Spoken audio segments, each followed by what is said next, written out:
Dear Harry, it was nice to see you again after so long. I'd missed you more than I'd like to admit.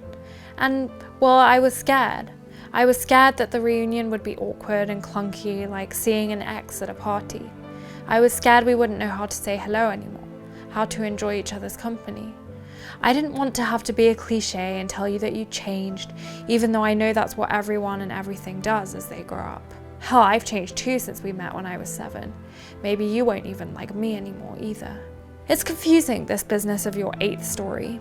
Jack Thorne picked up the quill and decided to open the doors again. Those big doors to the Great Hall, the doors to the ministry, and the tiny, tiny door to the cupboard under the stairs where you used to live, where we all found you. The place where we approached you tentatively and said, maybe you can be our friend. We've always wanted to go to boarding school too, and especially ones where you learn to fly on broomsticks. The place where you, perhaps without even really knowing what magic was at the time, or what you were capable of, took our hands in yours and dragged us along. You looked us in the eye and said, I'm with you, whatever happens. When Jack opened those doors though, 9 years of feelings, of words, of tear-stained pages, of dedication scrawled and scuffed front covers, of borrowed time spent reading in the dark under duvets spilled out. I think we wanted to protect you. I know I did. After all, the stories you and Joe told me are the stories that taught me to love stories in the way I do. I can't explain to you why that is. There's no formula to falling in love, but I know I wouldn't read like I do today if you hadn't taught me how. Your world, your friends, your words were the first I had ever counted down the days for, the first I'd ever spent minutes hugging between my tiny hands before I snuggled down and started again. Your world was the first world I wanted to share with everyone I knew as the book tower on my bedside table grew.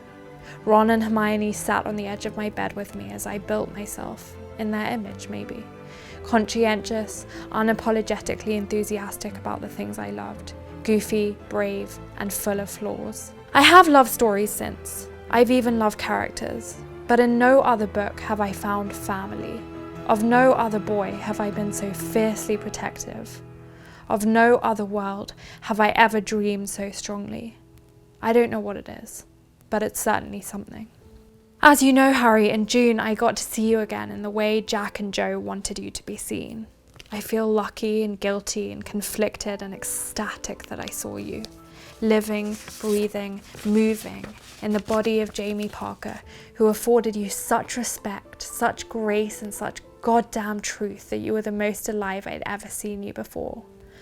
I sat in the theatre in the city I love with all my heart, and I watched the boy who lived live again. I watched Ron and Hermione rise up alongside you. They'd grown up just as I'd imagined them, and surprised me too, as they've always been wont to do. I watched actual magic happen in this brick and mortar world, and I didn't stop to question it, not even for a second. You took my hand again, bigger and older this time, and I followed you. The world built inside of that theatre wasn't faultless. It never had been, even in prose.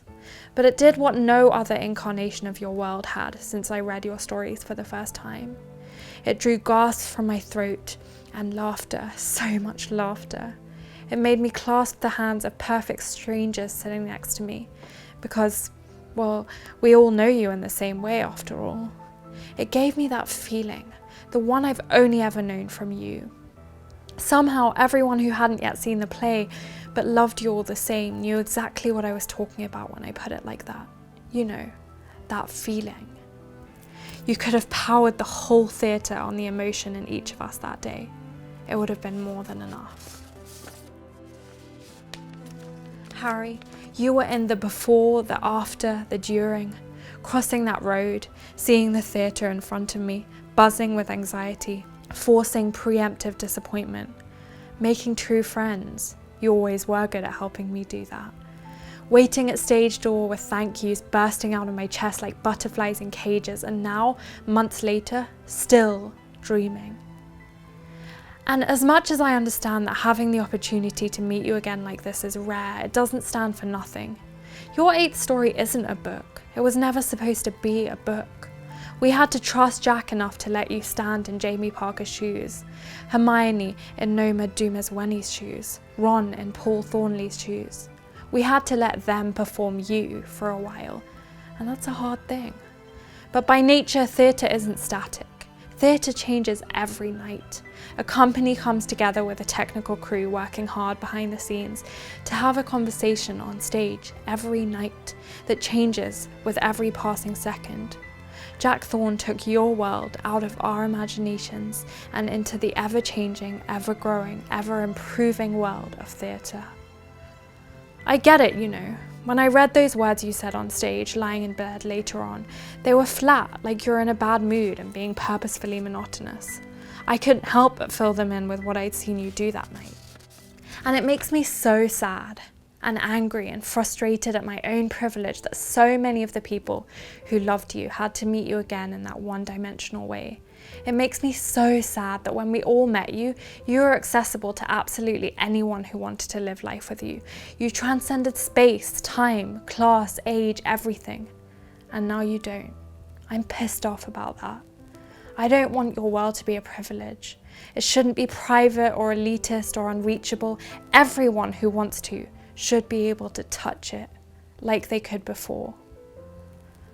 Do me a favour, Harry. If you know who they are, send the marketing team an owl. Tell them that your friends deserve more respect, that they deserve to see what happened to you in the way it was meant to be seen. Living, breathing, growing, changing. Tell them to set up a camera, to cast it in cinemas, to let you live and see every single one of your friends again.